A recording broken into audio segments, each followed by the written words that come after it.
Hello, good morning. Worried about CA foundation? Don't worry, मैं आपके लिए लाया हूँ कुछ यूजफुल स्ट्रैटेजीज, एग्जाम टिप्स और लास्ट एक महीने में क्या हमें करना चाहिए और क्या हमें अवॉइड करना चाहिए।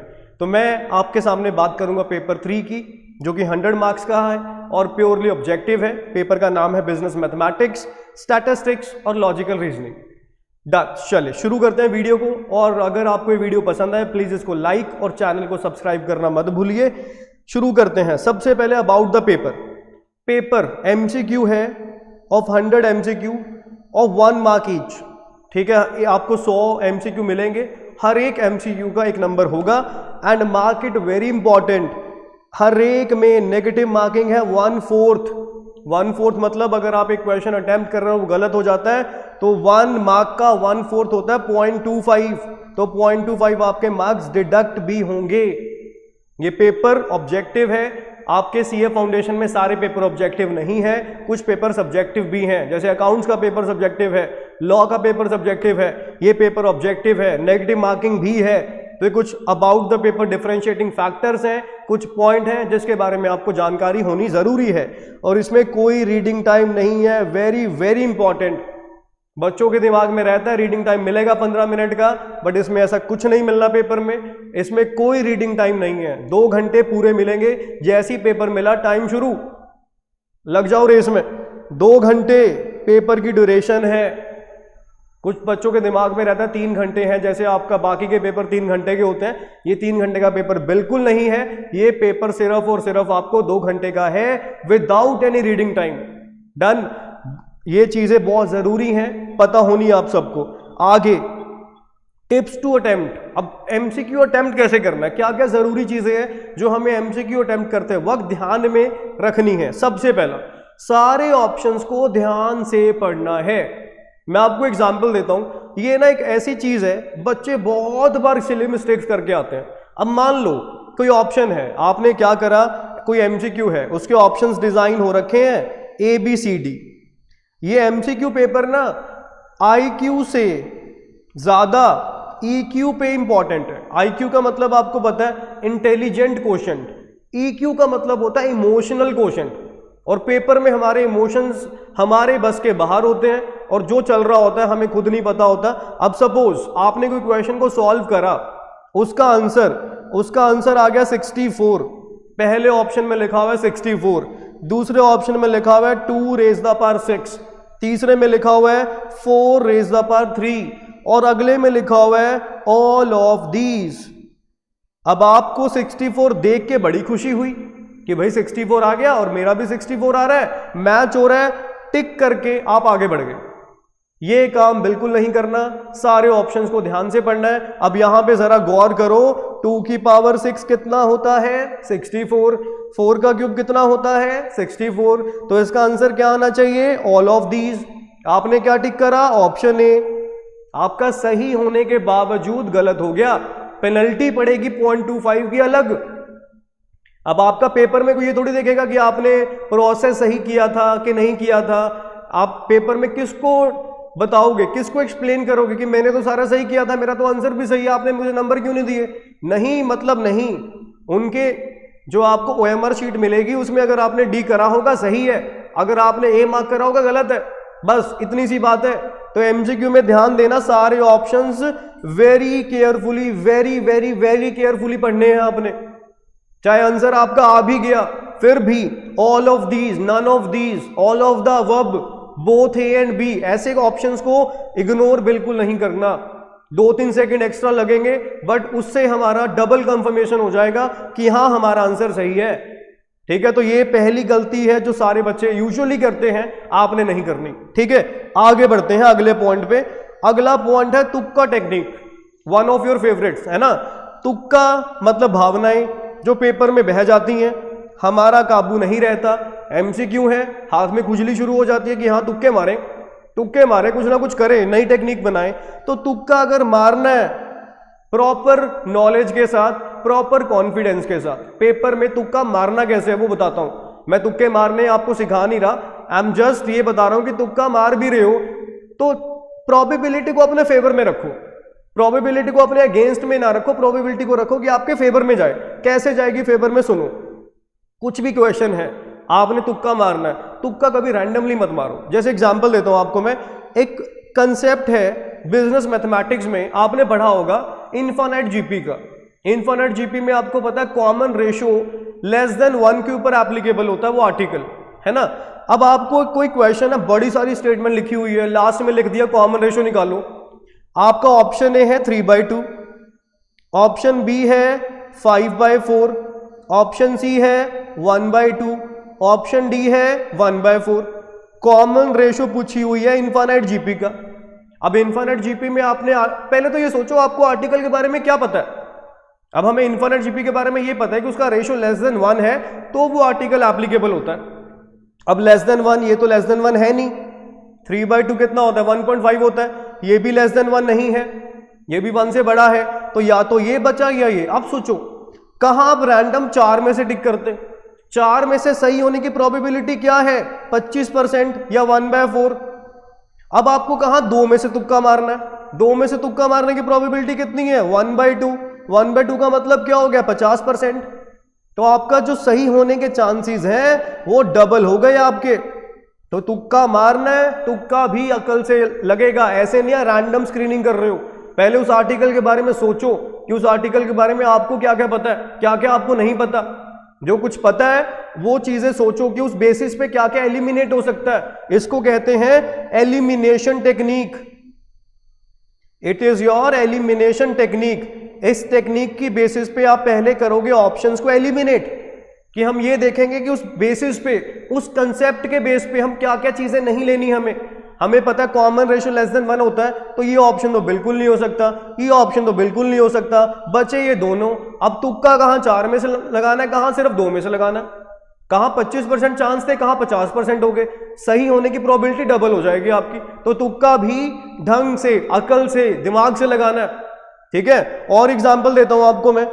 अब जैसे सपोज एक सीक्वेंस है 1 + 1/4 + 1/4 का स्क्वायर, अप टू आपको पूछा हुआ है 10 टर्म्स तक निकालो, इसका सम निकालो। ये जीपी है, ठीक है। अब आपको ऑप्शन ए में कुछ लिखा हुआ है, मैं एग्जैक्ट नहीं लिख रहा, मैं सिर्फ एक एग्जाम्पल दे रहा हूं आपको, ठीक है। ऑप्शन ए में लिखा हुआ है 35/21, ऑप्शन बी में लिखा हुआ है 21/35, ऑप्शन सी में है 16/21, ऑप्शन डी में है 15/16।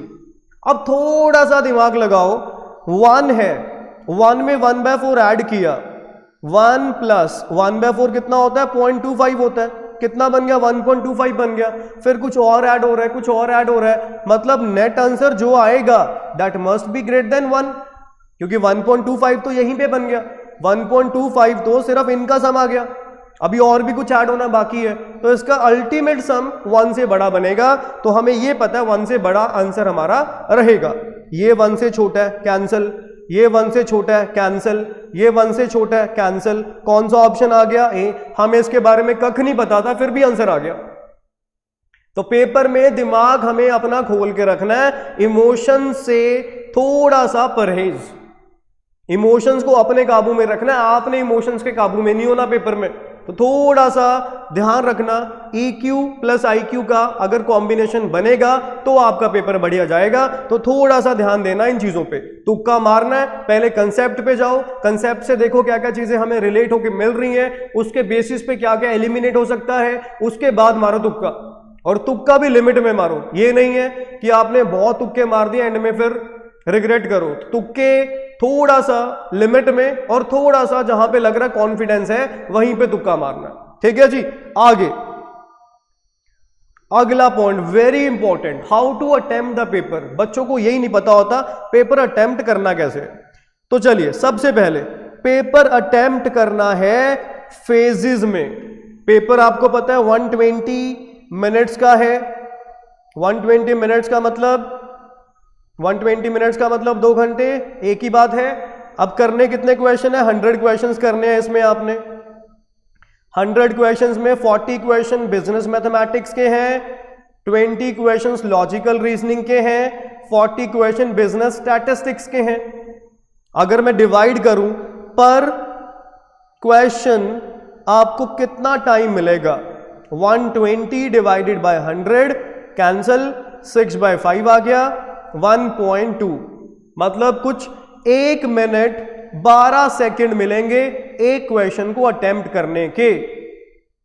ठीक है, तो इसका मतलब टाइम बड़ा इंपॉर्टेंट है, टाइम मैनेजमेंट हमें सीखना पड़ेगा। ये भी अपने आप में बहुत तगड़ा स्किल है।